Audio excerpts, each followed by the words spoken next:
Inside Abode, ladies and gentlemen, how are y'all doing? I'm your host, Dave Jones. And before we get started on the podcast, this is actually going to be a really good one. I think you should really tap in and definitely make sure you keep listening because this is going to be a good one. But before we get to that, I want to invite you to subscribe to the podcast. I'm in the middle of of a season. You know, we've been busy. We picked up in the spring market and things are getting kind of crazy. I got a senior who's getting ready to graduate. This is my first senior. I'm feeling really old, to be honest with you, but we're still here. We're going to get this podcast popping. We're going to talk about the market. We're going to talk about some numbers. We got a special guest with me, Ferrah Seifert, Abode Lakewood agent. Ferrah Seifert is here. Did I say that right? I said Seifert. She's here to talk about numbers. Seifert. No, it's okay. It happens all the time. Was it in German language? When there's an E and an I, the I does the talking or something along those lines. But yes, yeah. I just remember I before E except after C, and then I seen receive, and I was like, wait a minute, and then except after C. Like number and way or something like that. Isn't that the full? Yeah, Why are we talking about this? I'm lost on it. Keep going. No, you know what's going to happen too? You know what's going to happen is my Instagram, we're already off tangent. My Instagram is going to show me all the retro stuff. That's why you'd be seeing my stories. I love that retro stuff. Me too. Anyway, we're here to talk numbers. And I hope people just make sure that you hit that subscribe button if you want more of this type of content. Or you can also in the little comment section, like type down what you want to hear. And I try to go in and read those. And you know, if you have some feedback, please give it.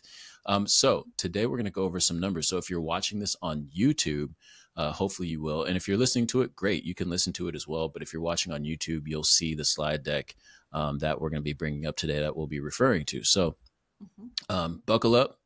We're going to go over some numbers. And here we go. So today we're going to talk a little bit about the market and the trends from Q1 to current day, as current as we can possibly get, and just go over just some general stuff in Pierce County. And then we're going to just go back and forth on what we're seeing in some specific areas that Ferrah wants to talk about. So first slide here is January 1st through April 21st is what the numbers that we're going over here. And the for sale, so basically the number of homes for sale from January 1st through April 21st in 2023 was 890. And then the number of homes for sale in 2024 from January 1st to April 21st is 1,195. And that's an increase of 34.3%. So that's your first number. And this is just for Pierce County for sale year over year. Pierce County sold year over year actually is a decrease of 14.5%. So, you know, you go from 2,876 in 2023 to 2,460 in 2024. So year to date sold. So we have, again, if I go back, we have for sale is 34.3%. And then sold is down 14.5%. And then we're going to look at pending year over year. So pending year over year is also down 8.2%. I did not expect this going into this year. Actually, we sat down and we did a hot take thing. My hot take was I felt we'd be up year over year every month of this year, but that is not proving to be correct. So pendings in 2023 for year to date is 3,281, and then pendings in 2024 is 3,012. And so, Ferrah, when I take a look, when you hear those numbers, does that trend with like what you're seeing in the market? Absolutely. I think that the amount of homes that are coming on the market are sticking around for a little bit longer, which usually indicates that there's more homes that are for sale, and then pendings are down. So they're not going as quickly as they have been in the past. But I think that there was also a time where, you know, average days on market was at 7 days, and that has definitely shifted over the last few years. But I do think that we're still strong. You know, I like to see it, but it's nice to see like kind of that year over year, what difference is coming into play. Yeah. Do you, in terms of, have you, the buyers that you're talking to or people that are looking to buy homes, how are they feeling in terms of the inventory and what's available? Like, have you come across people that are frustrated, or is it just kind of like they're just waiting because the rates are so high, or what's the sentiment out there? Yeah, thank you for asking that. I think that's a valid question. And I think it's definitely something that keeps getting brought up is I think that the people that are looking for homes are finding them. Like there definitely is a lot, there's a good amount of inventory. As we can see, it's up 34%. So there is a variety of different homes available. But I think buyers are just being a little bit more specific and keeping a close eye on what they want. So it's like, what they don't want to, because interest rates are higher, they're not going to necessarily just get any house. They want to really get something that they love. And so they're able to be a little bit pickier than they have been in the past when things were going so quickly. But I Okay. think they are finding good homes. And honestly, I think that they're getting a really fair market value for the homes that they are purchasing too, which I think is a good place for everyone to be at, that sellers are having the equity, that they're getting it back, and that also buyers are able to purchase homes that are things that they like and that they're excited to move Yeah. into. Yeah. No, that's good info. And thank you for sharing that. And we're going to just keep going. We're going to just keep going back and forth. We're going to wrap, over all of this, not like rap, but you know what I mean? Like I ain't going to like throw down no bars or nothing like that, but let's talk about this next one. So the next one, so Get out of here. inventory, I mean, I'm not going to have no Oh my gosh, bars. that just cracked me up. I was like, what is Dave saying right now? You good, you good. No, we're just going to rap. That's all I was saying. We're just talking. This is a new format for me. I've never done it this way before, where I have the slide deck and I'm going back and I forth with know, that's someone. a good So, point. Yeah. so I think this is good. This is good. Yep. So let's look at the inventory. So this is Pierce Mhm. County inventory. Pierce County inventory looks like it's we peaked in actually around the same time. This is cyclical, November. so we know that around this time we're going to have lower inventory in the spring and moving into summer, and then in the December, or I'm sorry, in the fall, winter, it starts to creep back up with the highs being in December, November. So it's Yeah. not unlike any other market that we've seen where the inventory is going up and down or whatever, but Mhm. we are year over year in Pierce County up um, Yeah. 49 point. So we're up 49.4% to 1.5 months of inventory from last year to date. We're up 20% month to date from last year. And then we're also up 9.1% from the previous month. So Yeah. inventory overall, we have more of it. While it might not be a lot for Pierce County, we still have more. Mhm. What are your thoughts on that? I think that it's just nice. I remember there being a time when there wasn't very much inventory and things were all just so competitive that it was hard to get anyone, without going extremely over list price to be able to get people into a great home and them having to waive a Mm-hmm. ton. I think that what I'm seeing out there is that there's inventory. The real cute little gems are still jumping out, and there is still a bit of competition around those. But that Yeah. again, like I said, people are able to actually get a house that they're stoked about, that is in good shape, but that they're able to negotiate, different repairs and different things like that, so that they can feel really confident when they go into that closing room. So I like a little. It feels more balanced. It feels more like even keeled a little bit and more level for both sides of the playing field. Yeah. Yeah, for sure. And, I think that it's funny because we've been in the last couple of markets, we were sitting there going, man, we need more inventory, we need more inventory, we need more inventory. And now here we are. We actually do have, because I mean, I remember in 20, I don't know, if you look at like, if you were to do these year over year numbers and you're looking at like 2021 or 22 compared to this year, like Yeah, it would be even worse because we were at like zero point 0.2 months of inventory, zero point 0.3 months of inventory. It yeah. was like nothing, Nothing. and It would so, and you, days on the market. They would fly off. Yeah. yeah, they would be gone. And to your point about, there are still some houses. So I don't want people to hear this and say, oh, well, we're going to have time. So no, the houses that are still desirable are going They still are. in 5 days or 10 days or whatever. Like they're still like the cute ones and the ones that are well priced and well prepped and all those Mhm. things. And I want to preface that by saying like the title of this is True Value of a Realtor. Like I just do think that, with everything coming, like the value of having a realtor by your side and helping you navigate this is all some of that granular stuff that that you can't find on Redfin or Zillow. Like you can find some of this basic data, but there's some of that granular stuff that goes from market to market that is not. not readily available for everybody, and you just have to kind of be in it to know. So Absolutely. anyway, and And I we'll was go just going through. to chime in and say that Yeah, go ahead. this past weekend, I was able to get two sets of clients under contract, but both of those were in multiple offer situations, and both Mm, times we weren't necessarily the highest offer, but we had the best terms. And I think that one of the things that I mm, pride myself on is that I actually know, like, I know how to communicate with the other side to be able to articulate what both parties need to have a win-win like scenario, but also that it doesn't always just depend on putting the highest price on that, because that's not guaranteed, especially with appraisals being a little bit more stringent than they were in the past. And right. so I think that there's this market that people are like, oh, well, then we can just get everything we want. Or, you know, like it's still case by case scenario. And I think as an agent, you just need to team up with someone that you trust that's going to advocate for you in the right way, but also, you know, just to be smart about whatever you do decide. Yeah, I've been seeing, so I was like, oh, like things have been sitting for a little bit longer. Clients are like, oh, we can like, it's been sitting for a month. So like we can get a crazy good deal. And I was like, well, it just depends. And, you know, Mm-hmm. having that conversation with the other side, the listing agent, on either end, I think is important. So, and then you can really find out what 100%. people need. Yeah.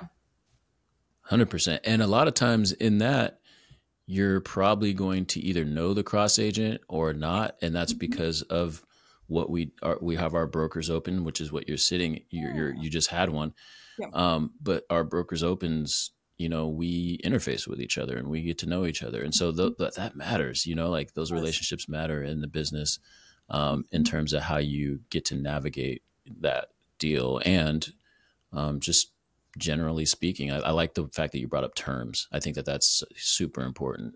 People think Yeah. that, you know, that doesn't, I mean, that's one of those unseen things that people don't, that, you know, Yeah. your normal client doesn't, may not know. Some of your savvy ones that have bought and sold multiple times Mhm. might know that, but most people don't. So thank It's you a for full bringing that up. package That's really good. deal. You know, like I think sometimes people are like, oh, Mm-hmm. this is all we need to be concerned about. But from what I've learned and what I've seen is that a high price doesn't necessarily get you across the finish line.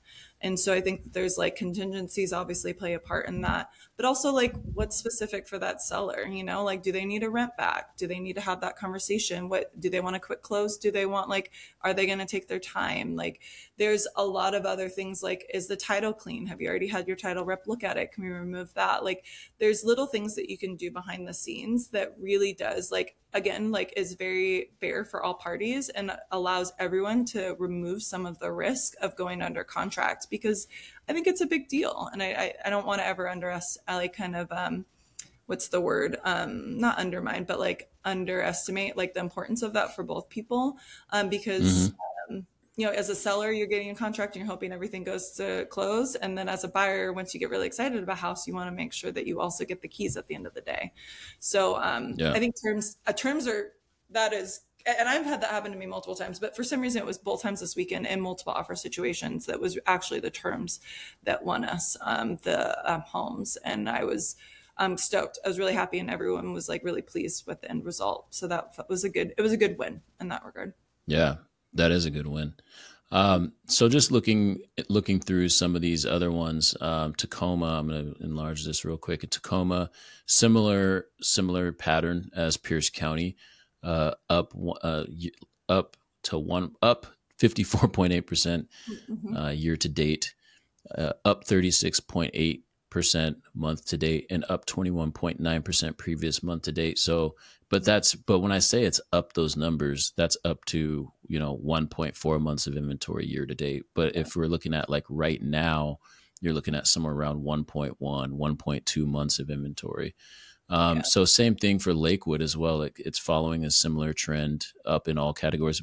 One thing that was interesting about Lakewood, that stood out, an outlier to me when I was doing this, is Mm-hmm. up 83.8% to 1.1 months of inventory from the previous month. Uh, Yeah. so that's interesting, month to date. So from April, I'm sorry, yeah. So from March 1st to the 21st versus from April 1st to the 21st, it was up 83.8% if we were to compare the both months. And I thought that was interesting. That is Um, interesting. I'm yeah. curious if So, you and this was specifically within Lakewood, I'm wondering what our days on market if it's increased too, which well, it's been around the same around, it's been around 41 days. So that things are sitting for a little bit longer, which is increasing the month to, from like 1.1 inventory, right? Because when you say 1.1 inventory, that is, and correct me if I'm wrong, but I just want to make sure I'm remembering this correctly. It's like how many, if no more houses were to come onto the market, it would take this amount of time for all of them to sell, right? Yeah. Yep. Yeah. Which is still pretty crazy. Only 1 month is not that much, you know, like at all. And it seems like right now that people have options, quote unquote, based on, you know, because of the market that we just came out of. It seems like it's a lot. And, you know, if you're listening, right, it's relative. Yeah, it's all relative. So, yeah, and this is a slide deck, so we'll get to be able to look at some of the data tables on when we get to the next thing. So, what about prices? And this is more just macro, zooming out, just looking at the price action. Yeah, if it was on the actual thing, I could hover over it, and some of the the numbers would show up, but. You know, I just think that I remember when we were in November, December of 22, and I was just like, is this the local bottom for prices? Just because I was looking at inventory and I was looking at the price drop, like the drop was like pretty steep right there. Because this was around when they were like, we're increasing rates. You know, that year they increased rates 4 points or something, like 4 percentage points in 1 year or something like that, 3. And in like 3 or 4 months, you know, and I was just like, yeah, that's definitely what happened right here. And then we've kind of just been going sideways, but trending up, you know, since then. Yeah, I was just going to chime in because I went to Matthew Gardner, was the Windermere chief economist. I went to his speech at the beginning of the year. And one thing he noted, which I thought was really a valuable piece of information, was that, you know, appreciation over the last couple of years has been around 10 to 20%, which is extraordinary. That's not normal. And so there was I think within King and Pierce County, there was like a 3% drop within last year.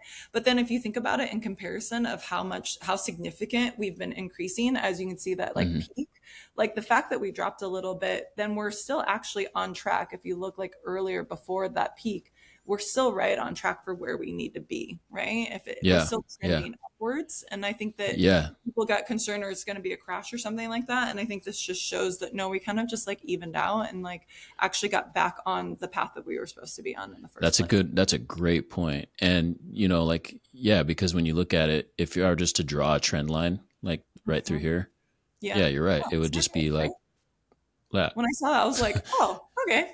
Yeah.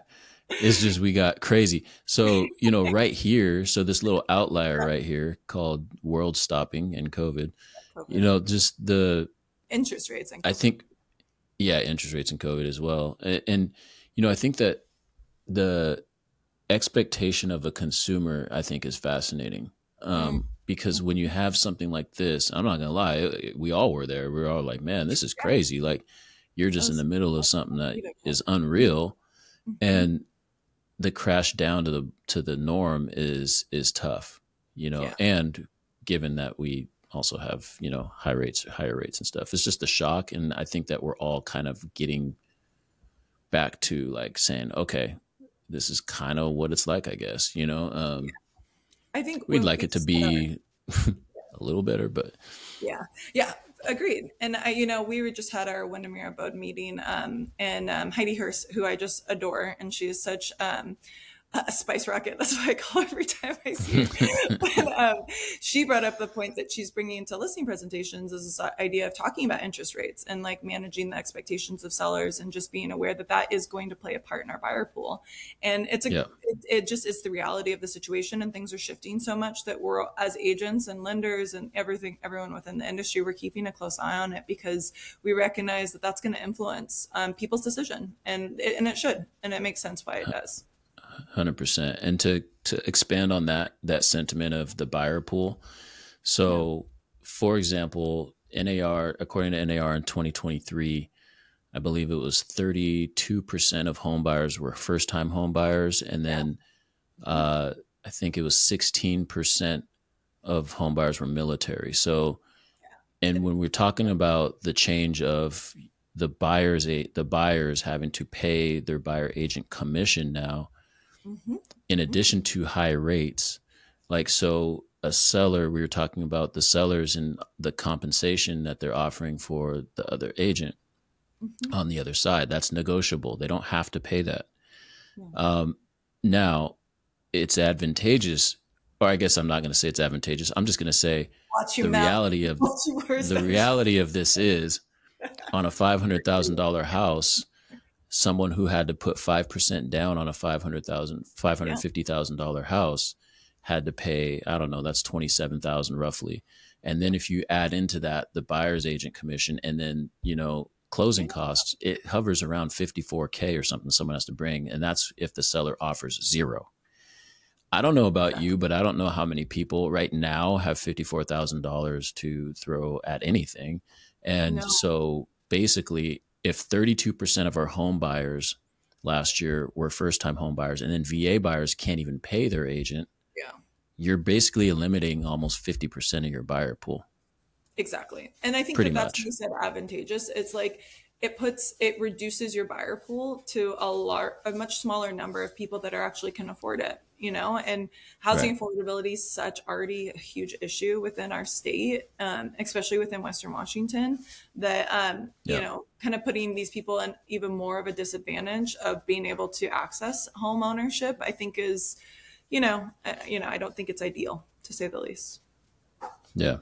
No, it's good. And so, yeah, talking prices still. So we have condo. So this is all good stuff. Good convo. Condo prices follow the same. I always love our conversations, Dave. What do you mean? Yeah, it's good stuff. So the condo is interesting. Why would someone consider a condo right now to you? I think affordability wise, but the thing is that HOAs, if you're interested in purchasing a condo, keep an eye on the HOA. Know that the HOA rate can fluctuate and it can increase, and special assessments are a thing. So I always take those into consideration when I'm talking to people that are interested in buying condos. But at the same time, they're a lot, talk about price. I just saw a condo. I'm over in Magnolia right now. I saw a condo in Lower Queen Anne, a 1-bedroom, 1-bath, but like cute condo for $384,000 In Queen Anne? In Queen Anne. And so I was like, especially, I know that condos have been probably like for price, it's been hit the most out of all of like types of homes, and like just like for median price points. But again, if we're looking at the housing affordability, it's a great starter point. And then, in a couple of years, build up the equity and then be able to sell it and get something else that maybe is single family residence, maybe it's something else. But I do think that gives, again, let's get the door open for more people involved so that they can actually, jump in to, like, I just was part of Jessica Louts for National Association of Realtors came in, and she's the deputy of economists. And she was talking about how people are, having to go in a little bit lower in order to get access to home ownership, but that people that own homes versus people that don't own homes, their gross or their net worth was $300,000 more. And that's a home. That's like literally a home all on its own. So if you're thinking about net worth and like overall wealth and generational wealth, like home ownership is just one of the guaranteed ways to access that. Because it's something that, as we're seeing, is going to continue to appreciate. And that's not the case for a lot of material possessions that we own within our lives. So, Yeah, I could see how someone would maybe say, if I'm a homeowner right now, might say, well, why do I have to pay for someone else or something else, or and and it's a valid question and a valid feeling and a valid sentiment. It's just I don't know. This isn't that conversation, but it's just something I'm wondering as you're talking about that. Yeah, but I think that just like you said, though, is that, do you want to reduce what I think as a listing agent, my intention is always to maximize the amount of people that are going to come into the door, because there is a variety of homes to take a look at. There is a buyer pool that is somewhat discouraged by interest rates and some other factors. So why put them why make it even harder for someone to buy your house? And it Right. depends on how much equity someone has. I think that as a seller, you know what's best for you and what you should do. But I think that there's a lot of pros and cons there's a lot of pros to be able to provide an opportunity for people to be able to come into the house, have access to the house, and then also, I don't know, spread the wealth. Yeah, for sure. I don't So even know if this that's is the political correct thing to say, but I'm going to say it. so this is Pierce County, and actually this is good because it's going to serve up the next part of this when we break down to certain areas, and we'll Yeah. start with South Tacoma. But so this is Pierce County's sales price or percentage sales price of original list price and the cumulative days on market. So what this red line represents is the sales, how much a home sold for versus, or the percentage of the amount of the home sold for versus the original sales list price. So someone listed it for a certain price and it sold for this percentage of that price. And so that red one is, we're hovering under 100%. We hit 106.23. So that was last year, last summer ish. And then 99, 99, 98, we dipped down to 97% of list price in the winter. And then now we went back up to 98%. And this is for Pierce County in total. Now your local market might be a little different. This is why there's a realtor that's local and is in that market is valuable, and because they know this stuff. But also I like to look at the cumulative days on market. So last summer we were hovering around 29 and 20 at the bottom last year, and now we're at 38 going into March. And I can't see the table below it because it's just a slide deck. But thoughts on that? Yeah, I remember back in like 2022 or probably around that time. I think it bumped the purchase price, or I was going to say sold for in comparison to the original list price was up to like 105. I think it got up to 110 at some point. But I remember when it was getting crazy. But I remember when that occurred, a lot of veterans within the industry were like, "We've never seen this. This is like out of control. Yeah. This is not normal." And so I think that we created this expectation that that was going to be the case for long term. But in actuality, it's really not. And this is a much more balanced approach. And one thing I just want to note that if like for the median average within Pierce County, it's $540,000 for a home. And if you do 98% of that, so if you list it at 540, then you would be selling for 530 or 529. So it's like, this is like a $10,000 drop. It's like, not like you're, missing out, just to kind of make, kind of shift in the focus on the numbers and the reality of the situation. Yeah, that's great. Great point. Let's see. And I have one prices going up. Pierce County median price. This is basically just talking about how prices are still going up. 83. This isn't right over here. I think I left this from the previous slide, but you could see here that 83%, still trending 550, 550, 553, 539. So yeah, in like an increase month to date, current versus the previous month to date, increase of 2.7%. Increase from the same time last year, 7.6% in terms of price, median price. And then increase from the previous year to date is 4.8%. So the year to date increase is 4.8% for median price in Pierce County, according to Trend Graphics. Right. And I think, what is it? The average, the 40-year average for appreciation, yearly appreciation is around 7 to 8%. So we're right on par with that, I think, from what I can see. So I think that in Pierce County, at least.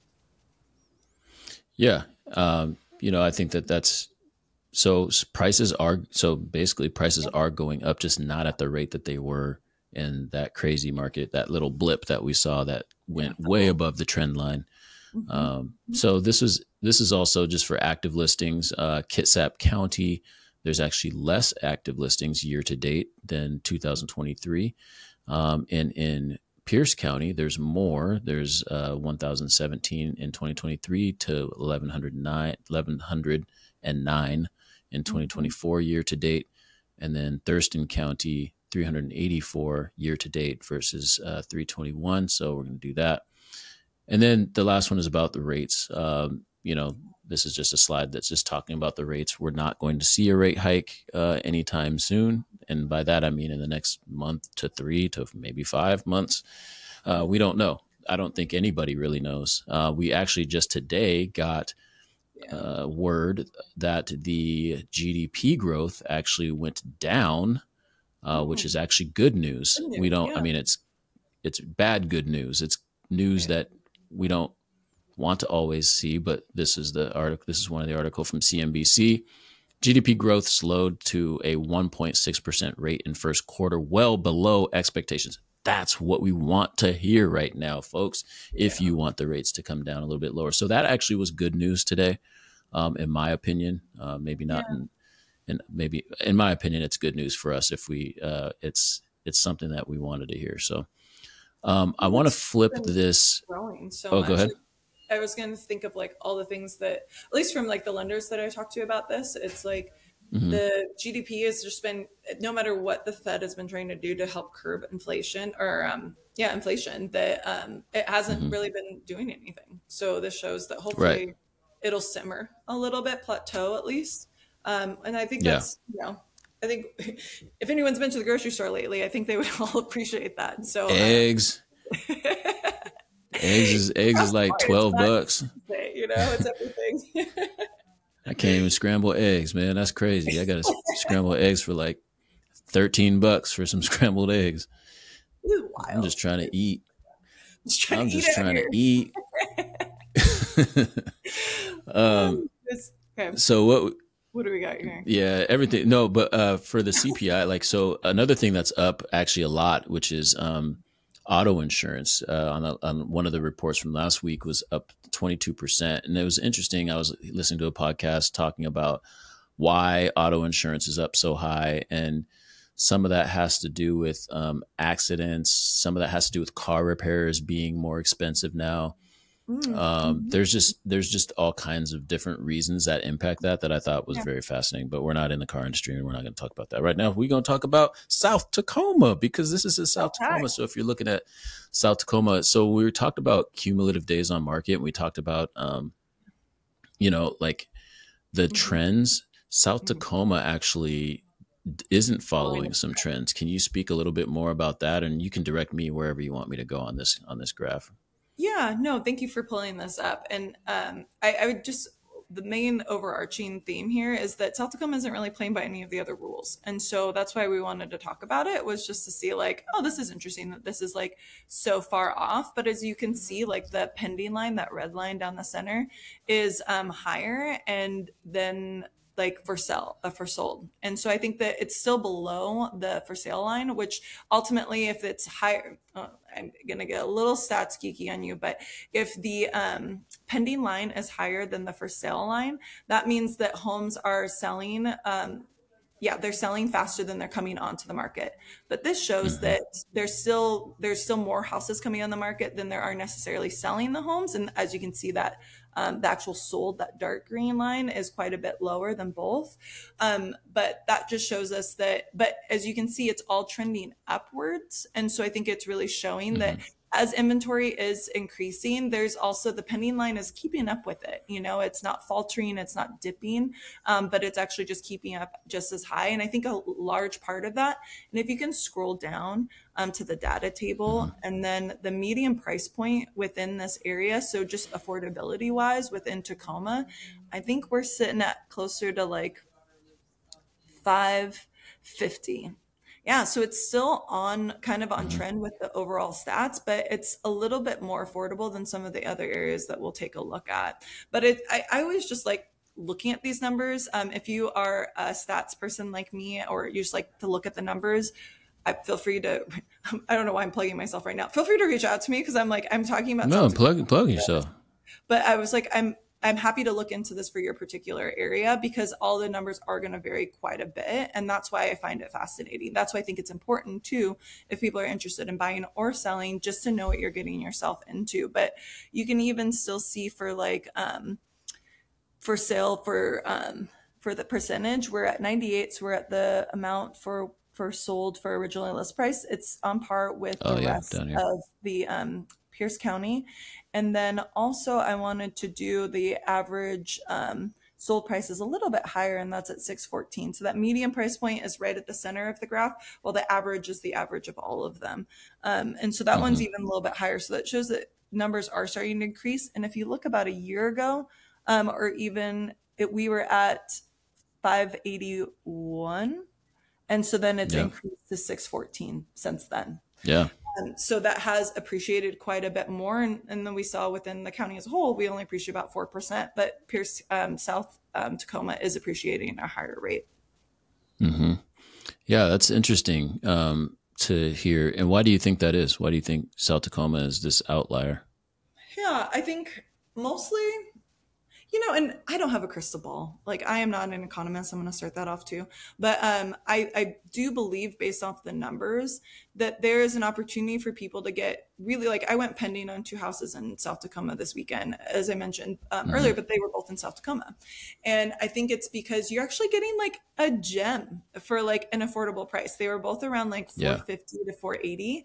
And they were like 3-bedroom, 2-bath, like 1,500 square feet, like cute craftsmans that have been updated. Like, are you kidding me? Like, that's not, if that was like in another area, it would not be listed at that same amount. So I think people are recognizing the value of the homes in the area, and that also that they're appreciating that you're going to get a return on your investment if you do purchase in that area as well, which I think is, not to say that return on investment's always the most important part when purchasing a home, but I do think it should play a factor in just like your 100%. long-term wealth building, Yeah, I agree. Yeah, so that's South Tacoma. And let's take a look at, we still have, let's take a look at University Place. Let's do it. What do you see with University Place? What's happening over in UP? I know CHS alumni right here. Hey. I do. I love University Place. It always holds a soft spot in my heart for that. And I also keep a close eye on it for that reason too, because I'm just curious to see what's going on with it. And also I know a lot of people that live in the area, so it's nice to be able to fill them in when time comes up. But look, pendings are high. Pendings are high. So we talked about in the other chart, it showed that pendings were right below for sale, but this is actually exceeding it, because I think a lot of people but then you can see there was a time like back in, was that September, November, September, October, November, when the line was significantly lower. So that was also an opportunity where there was a lot more on the market than was actually going pending for. But as you can see across the board, inventory's dipped down, but that is a direct in response to the amount of pendings. So if you think about, if there's a bunch of homes going under contracts, then there's probably going to be an inventory dip. And if those, if there's not as much inventory that's kind of fueling that, it's just going to continue to lower. How many homes are for sale are going to continue to lower. But until we get that kind of months of inventory, what we were talking about before, how long will it take for everything to sell out if new homes come on the market? But I think UP is kind of a hot spot for if people are interested in potentially selling, that there's definitely a demand out there for those homes. For sure. Yeah, that's interesting. And then we look at the price. But median sold price is 647, and then the median active price is 692. So that's a big jump. We think about 100K over what we're looking at over in South Tacoma, but not too out of ballpark range. They're still within that same kind of price bracket, but they're definitely trending higher. And then I'm just looking at the other stats. I was looking at the other ones. For sale for home buyers, if they're interested, it's around 100%. So like whatever you list for is kind of more on average of what you're going to receive if you were interested in selling. But I always say when pricing a home, like, be fair and also know, like, are you going to like really be like, have that conversation with yourself that if I get an at list purchase, a purchase and sale agreement, sorry, get real technical up in these parts, contract, Yeah. that you'll be okay with it. One thing that I'm noticing Like is PSA. PSA. I was going to say The PSA, one and I was thing like, I that, don't even know what that is. yeah, I think, that's good. We want to make sure people know what we're talking about for sure. The days on market, what do you think? So like if I'm a seller right now and I have my house on the market, when should I start panicking? Um, Sorry, well, panicking is the wrong yeah, word. I don't want to use I that was just word. say, When should you I never start know. You never considering? Panic is like 65, like it's like 6,500,000 days down the road. So, but when should I start considering alternative methods to sell my home? Hmm. Well, I think that conversation is different for everyone, because do you have to Mm, sell? Do you need to sell? Is there a bottom line that you want to net in order for this to make sense for you? Do you need to move? And you absolutely have to sell your house, and you need to be able to close on this before you can purchase something else in the next area that you're moving to. So I think yeah. the conversation varies depending on who you are, but that there is this shift of power, and I learned this many moons ago from a vet in the industry, but the shift of power shifts from seller to buyer around 21 to 30 days. So usually within a Mm, month's frame, you're going to have a good, clear idea of if you're priced accordingly and if the market's responding well. But at the same time, things are sitting on the market for longer. So I think the biggest indication is look up your area, or have an agent look up your area, look up the average days on market, and then use that as really the barometer for what's going on. And if there's a reason to maybe be concerned in any way. mm. Yeah, I'm noticing in UP, months of inventory for pended sales 0.7, Yeah. so under one month, which is actually less than Tacoma and some other areas as well. So it looks like UP is And heating we saw up. that in the chart too. We saw that red line Hmm. being higher than the rest. That's what that number Yep. is going to directly represent within the chart in the Yep. numbers. So that's why we're looking at 100%. overarching views, but then we also want to drill down into the specifics too. And this is valuable information to have, I think, for anyone that's a homeowner or is interested in purchasing. Like, you want to know the stats for the area that you're looking in. It's helpful. Yeah. And if you don't know that, then you're going to want to hire Yes, a hire an real estate agent that will look agent. these things up for you. Yep. And this And is they'll stuff I like. help you Not out. all agents like this though. Not all agents like actually are interested in this. I personally, I was a big stats person. I was a psych major in college, and stats was my favorite Hmm. class. Which stats is whose favorite class? No one. And so I loved Yeah. it. I just really find it interesting and valuable to be able to look at the hard numbers and then also the bigger picture. And I just like breaking that down a little bit more, because I think it gives, there is a reason for all this data collection. It does give you a clear view if you know what you're Yeah. looking for. Yeah, it definitely tells a story. You can tell a story here. Last but not least, we have Lakewood here. And what story were we seeing with Lakewood? This is months of inventory, and we can look down here at the sales and things of that nature. Months of inventory 0.7 as in So it's March. high as well. And you I can see that went down considerably. Like it went down. Last time it was at 0.7 was February of 2023. And then it hovered at 0.9 for the next 3 months, and then shot right up to 1.6, 1.5, 1.7, Yeah. 1.9, 3 Yeah. in October. And Well, then and now then it's right back. It went from 1.4 to 0.7 in yeah, and Lakewood. you think seasonally though, it kind of makes sense how that would be the case. So then you have like you're in March, April is a great time for sellers. It's like that secret sauce that a lot of people don't know about, is because there's not a ton of homes on the market, but there are buyers out there that are willing to jump in. So it's usually when inventory dips a little bit, because the pendings tend to increase. But then you get spring, summer, you got a lot more homes coming into the market. People are willing to like actually list. So then it's going to dip up. And you said this at the beginning, is that you see that kind of high point within the early fall, and usually August, because a lot of people go on vacation in August. That's typically what we see. And then September, and then things kind of level out. And then over the holidays, there's just not as much transacting that's occurring. And so then that's when you see that peak. So I think you look at the numbers, but then you kind of think of what people are doing during that time, and it makes sense. Yeah, no, for sure. So, you know, I think that there's in cumulative days on market versus the price, you can see that still hovering in the 98 to 96, 96 in January.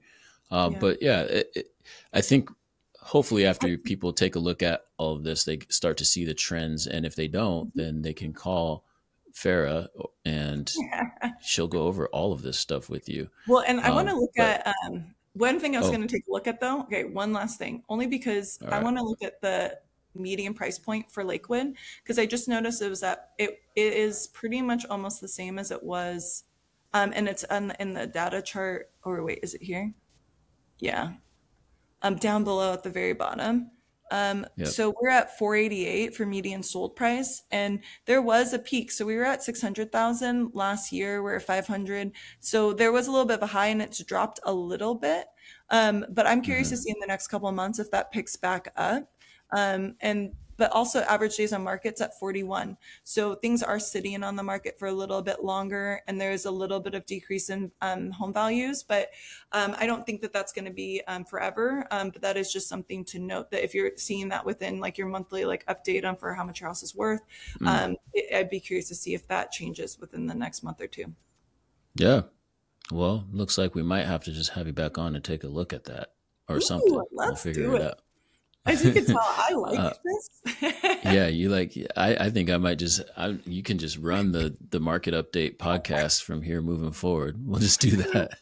You're like, so Ferrah's gonna take over this. I'm like, yeah, that's cool. No, I enjoy looking at the numbers too. I think it tells a story. You know, when you look at trends and things of that nature, I think it tells a story. And so I mean, that's a lot, and I mean that's a lot of numbers for people to.